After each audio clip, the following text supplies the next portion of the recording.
Hey guys, I'm Josh, and this is Milton, and we design gnarly electric skateboards.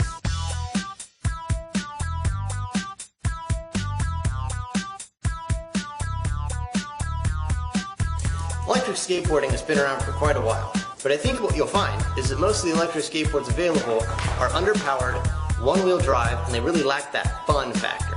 So in an attempt to bring that fun factor back to electric skateboarding, I'd like to introduce you guys to Gnarboards. Gnarboards are the most powerful electric skateboards. They're the fastest electric skateboards. They have the longest range. They have the most traction. And they have the shortest recharge time. I designed Gnarboards during my senior year studying industrial design. I started off by designing this hand controller. The green part of this rocker accelerates the skateboard, and the red part applies the regenerative brakes. The rocker pushes on planetary gears which spin these potentiometers for a linear and smooth acceleration. After I designed the hand controller, I built this prototype for my dad. Oh yes, precise control. All I gotta do is not panic. And after I test drove it, I knew that I wanted to make one for myself. So, I spent countless hours designing parts, talking to awesome people, and visiting local manufacturing shops to come up with this, and this.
What's up guys, I'm Dalton Smith. Tyler Rago.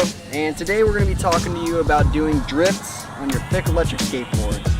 I prefer to use the Big Daddy. What do you like to use? Street Surfer's my board of choice. As you notice, they both have completely different setups for tires and boards. So today we're going to be talking to you about doing front side, back side, left-handed, right-handed, all the different variations you can do for drifting. And this is going to be a pretty good little tutorial to teach you guys how to take your board and your riding to the next level. You ready, boss? Yeah. Let's get it.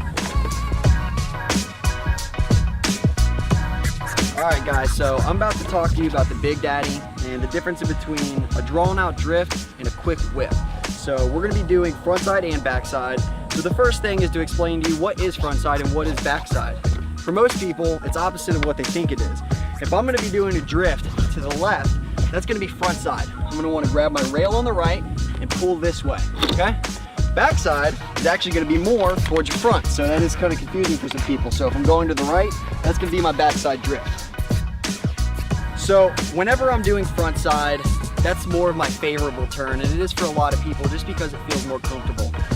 I'm going to be getting real low. I like to keep a little bit more weight on my back than in the front, and it depends on if I want to do a drawn out turn or a big whip. So the first thing I'm going to be showing you is more of a drawn out drift. You want to have a nice speed going, nothing that's going to kill you by any means, and you want to get comfortable, you want to get low and visually draw the line in your head, follow through, give it some practice, and you'll find that sweet spot with your speed, with your hands, your feet, the whole 9 yards. Next I'm going to be showing you guys how to do a quick whip. You're going to want a little bit more speed, but more importantly, it's about how you distribute your weight. I'm essentially going to stomp on the gas and stomp on my back foot and just dig into the ground. So the last thing I'm going to be showing you guys is the backside drift and the backside whip. This does take a little bit more practice. I recommend you start in the grass before you get into the gravel and dirt. I like to get nice and high. Sometimes I'll grab the handle, sometimes I'll just grab the deck. And again, the harder you pull your throttle, the more of a whip you're going to get. Alright guys, so that's all there is to do in the front side and back side drifting on your Big Daddy skateboard. Remember, it's all about your speed and your weight distribution, so have fun, be safe. And now we're going to have Tyler tell you about the Street Surfer. The Street Surfer is a much smaller, lighter board with a lot more grip on the tires. We're going to be going over exactly what Dalton just went over, but where I like to keep my weight and my feet when doing the front and back side drifts. Now I prefer the front side drift and whip. So for the front side whip, gonna get real low and back on the board, grabbing that handle. Now once you get into that turn, you wanna accelerate and really kick that leg out, leaning back and just really forcing it around. So we'll start with that and I'll show you how to do it. So you're gonna notice how I kick my leg out real hard, shifting my weight back to really get that tail to fling around. For this next one, I want to kind of draw it out, a long drift, and get to turn out of it with some speed. So as you can see, I let the board do the work on that one. I held my line, held my acceleration, and just really followed it through. So now we're going to be going over backside, which I really don't prefer, but it's going to be the same thing, everything's just opposite. Getting low, left hand on the rail, digging out in front now, and making sure that you're not kicking out too hard to spin it, and not falling out forward on your face. We're gonna start out with the backside whip and then go right into the backside drift, and you'll be able to see the difference.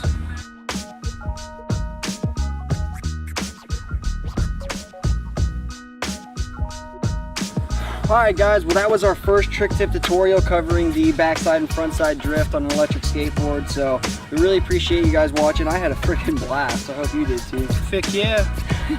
So check back next time guys. We're going to be having a bunch of videos coming up showing you how to change the tires, the belt, any sort of adjustments you need on the board. And we're also going to be having new trick tips coming out every couple weeks. So check back and we'll catch you next time. You!